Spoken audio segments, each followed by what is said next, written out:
बिस्मिल्लाहिर्रहमानिर्रहीम। अस्सलाम वालेकुम students and welcome to learning management system superior group of colleges. मैं हूं प्रोफेसर इफ्तिखार भट्ट। आज हमने कंप्यूटर साइंसेस पार्ट 2 का लेक्चर नंबर 35 डिस्कस करना है और आज हमने टेबल बनाने का तीसरा तरीक़ेकार डिस्कस करना है, जो कि है create table by entering data. जब ये तीनों तरीक़ेकार कंप्लीट हो जाएंगे तो टेबल बनाने का जो अमल है वो मुकम्मल हो जाएगा।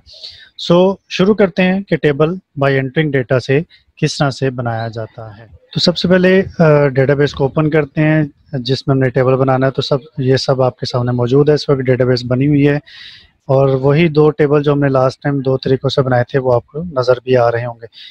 तीसरा तरीका है create table by entering data.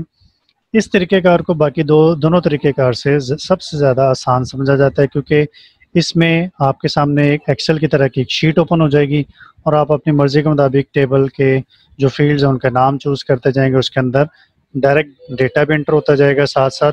तो शुरू करते हैं कि एंटरिंग डेटा से टेबल कैसे बनेगा। इसको डबल क्लिक करते हैं। आप देख सकते हैं कि बिल्कुल एक्सेल की तरह की शीट आपके सामने मौजूद है।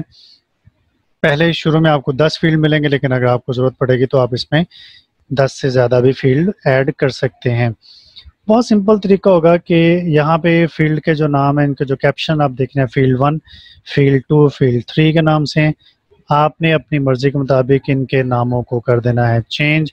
बहुत सिंपल तरीका होगा कि आप इसको डबल क्लिक करेंगे और लेट्स सपोज मैं अपने कस्टमर के हवाले से या अपने एम्प्लॉयज़ के हवाले से यहाँ पे डेटा इनपुट करना चाहता हूँ। तो मैंने यहाँ पे टाइप किया एम्प्लॉय ID। उसके बाद जैसे हम एंटर करेंगे अपनी इस शीट के अंदर आ जाएंगे। अब मैं एक तो तरीक़ेकार ये है कि मैं यहाँ पे एम्प्लॉय ID के कॉलम में तमाम डेटा इनपुट कर दूँ एम्प्लॉय ID का, या दूसरा तरीक़ेकार ये होता है कि पहले मैं तमाम फील्ड जो मुझे चाहिए उनको मैं बना लूँ, उसके बाद फिर 1 बाय 1 इसमें डेटा एंटर कर दूँ। तो आसान तरीका ये होता है कि आप पहले सारे फील्ड जो आपको चाहिए टेबल में वो बना लें।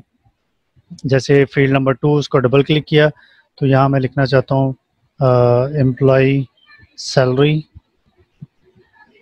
और उसके बाद फिर उसका डेजिग्नेशन। ये भी याद रखिएगा कि कॉलम की भी कोई तरतीब नहीं है, ये भी आप चैप्टर नंबर 2 में पढ़ चुके हैं। जिस तरतीब से चाहे कॉलम बना लें, कोई फ़र्क नहीं पड़ता। एक बात ज़रूर ध्यान में रखें, टेबल बनाने का मकसद सिर्फ आपके डेटा को होल्ड करना है। टेबल प्रेजेंट नहीं होता, प्रेजेंट हमेशा आपकी रिपोर्ट होती है। जिस तरह आप रिपोर्ट बनाएंगे, जो टेबल के कॉलम का कैप्शन अपनी रिपोर्ट में आप लगाएंगे वैसा ही वो प्रिंट होगा। जो फॉर्मेट आप वहाँ बनाएंगे वैसे ही प्रिंट में निकलेगा।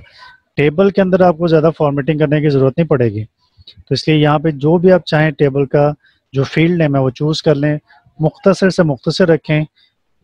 इसमें स्पेस का इस्तेमाल नहीं कर सकते हम। तो बाद में रिपोर्ट जब बनेगी उसमें ये सारे काम कर सकते हैं। उसके बाद यहाँ मैं इनका लिख देता हूँ डिपार्टमेंट। इस तरह 1 बाय 1 करके टेबल के अंदर मौजूद कॉलम्स बनाते जाएंगे। अब यहाँ पे इनका हम रिकॉर्ड एंटर कर देते हैं। जैसे एम्प्लॉय ID है जी हमारे पास 6001। उसके बाद उसकी सैलरी है लेट्स सपोज 45,000। उसके बाद डेजिग्नेशन लेट्स सपोज ये मैनेजर है और इसका डिपार्टमेंट फाइनेंस है। इसी तरह आप देख सकते हैं ये बिल्कुल उसी तरह से ही है कि जैसे एक्सेल के अंदर हम शीट बनाते हैं। अगर आपको एक्सेल के बारे में पता हो तो एक्सेल की शीट जिस तरह से बनती है उसी तरह से डेटा यहाँ पे एंटरिंग डेटा के थ्रू अपने टेबल में एंटर कर सकते हैं। 6004 उसकी सैलरी है लेट्स से 38,000 और ये है यहाँ पे सुपरवाइज़र। उसका डिपार्टमेंट जो है वो मार्केटिंग है। इसी तरह 6003 ये एम्प्लॉय हमसे ले रहा है 40,000 सैलरी और ये यहाँ पर भी सुपरवाइज़र हैं और ये फाइनेंस डिपार्टमेंट में काम कर रहा है। इस तरह एक एक करके आप अपने रिक्वायर्ड रिकॉर्ड्स को उसमें एंटर करते जाएंगे।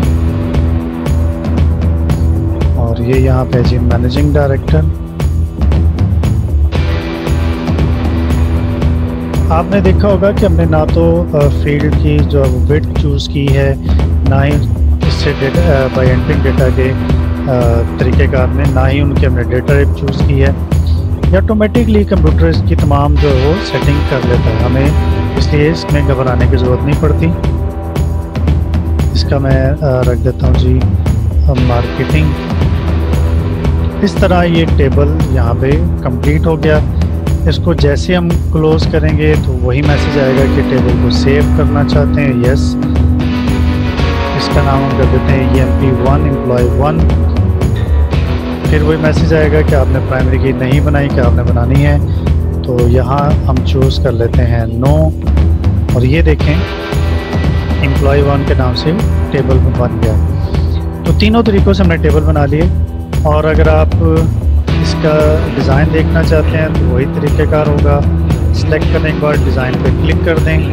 ये देखें इसका स्ट्रक्चर और डेटा टाइप, फील्ड के नाम और फील्ड प्रॉपर्टीज़, ये सब ऑटोमेटिकली यहाँ पे चूज़ कर ली गई हैं। अगर आपको ये लग रहा है कि यहाँ पे एम्प्लॉय आईडी का डेटा टाइप ठीक नहीं है या डेजिग्नेशन की डेटा टाइप ठीक नहीं है, तो आप चेंज कर सकते हैं। उसके बाद इसको आप क्लोज़ करें। तो स्टूडेंट्स, हमने टेबल बनाने के तीनों तरीक़ेकार को यहाँ पे डिस्कस कर लिया। अब अगले लेक्चर्स में हम ये डिस्कस करेंगे कि वो टेबल की डेटा टाइप्स हैं, जो डिफरेंट डेटा टाइप्स हैं, वो कौन कौन सी हैं और किस किस पर्पज़ के लिए इनको यूज़ किया जाएगा, और फिर फील्ड प्रॉपर्टीज़ क्या हैं। तब तक अपना बहुत सारा ख्याल रखिएगा। अल्लाह हाफ़िज़।